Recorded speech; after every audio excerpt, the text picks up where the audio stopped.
parmi les plus grands ascètes de l'histoire du monde musulman et de notre communauté, c'est Othman radiyallahu anhu.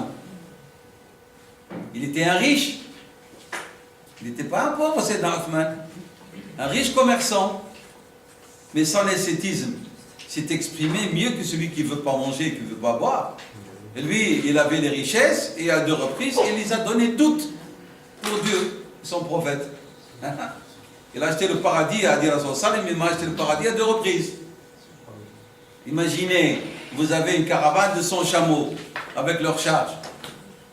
Un chameau, c'est un camion, hein, aujourd'hui. Un camion avec ses charges. Tu donnes 100 camions avec ses charges. Aujourd'hui, qu'est-ce que ça veut dire? C'est-à-dire que tu n'as plus le sou, tu es en faillite.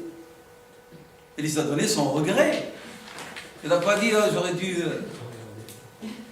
C'est Abu Bakr, il a donné tout. Le prophète lui a dit, qu'est-ce que tu as laissé à ta famille? Il dit, je leur ai laissé Dieu et son prophète.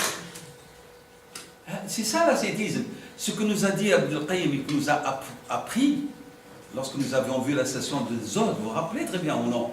Il nous a appris que le meilleur zahid, c'est celui qui a dunya wa yazhadu fiha. Et non pas celui qui n'a pas de dunya et dit qu'il les aide. Il dit, t'es pauvre, en quoi est-ce que t'es ascète? T'es un misère, tu es misérable. T'as rien. Et tu dis, ana zahid. Quel mérite tu as? Le mérite, c'est lorsque tu as l'abondance et tu donnes. C'est ça le mérite. C'est ça le vrai zod. Nous, on a une image fausse. On nous a pris zahid, le mqatta' as-sirwal ou mrayich, قال كان زاهد.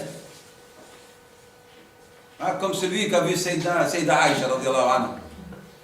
Cheveux ébouriffés, masakh. La sunna du prophète, notre prophète était ça. C'est l'exemple même de la beauté, sallallahu alayhi wa sallam. Hygiénique et tout, alors qu'il n'avait pas de garde-robe. Hein. Mais il avait les vêtements qu'il avait, il était propre et il sentait. Et la chose qu'il a achetée et qui était la plus chère, il a acheté la plus chère, c'est le parfum. C'est Daïch a dit, le muscle du prophète, c'est pas du moins cher. C'est pas celui qu'on achète à 1 euro, là tu mets, tu brûles. Il marchouche. Non, elle a dit, le meilleur. Et c'est ce qu'il aimait le plus, alayhi salatu wassalam, de cette vie d'ici-bas. Entre autres, vous vous rappelez le hadith?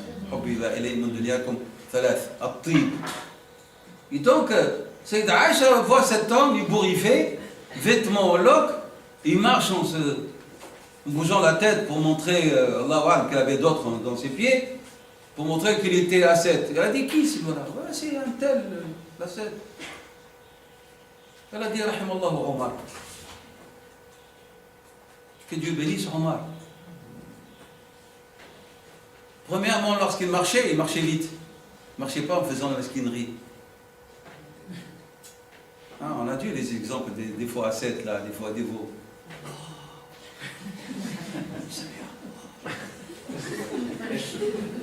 Et surtout, ça leur plaît dans la mosquée de faire ça.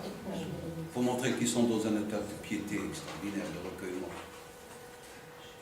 Ah, c'est normal, il avait un jeune homme qui faisait ça avec son bâton. Il dit, lève la tête. Lève la tête. Tu fais ça chez toi lorsqu'il n'y a personne, il n'y a que Dieu qui te voit. Allah. Il descend sous jour de dire handicapé, parce qu'il est handicapé, il ne le fait pas volontairement, il est malade. Allahu Akbar. Donc il a dit que Dieu bénisse Omar, il a dit, lorsqu'il marchait vite, pas de mesquinerie, et lorsqu'il parlait, il se fait entendre. Et lorsqu'il frappait, il faisait mal. Mais il était celui qui craignait Dieu le plus d'entre vous. Vous voyez la qualité?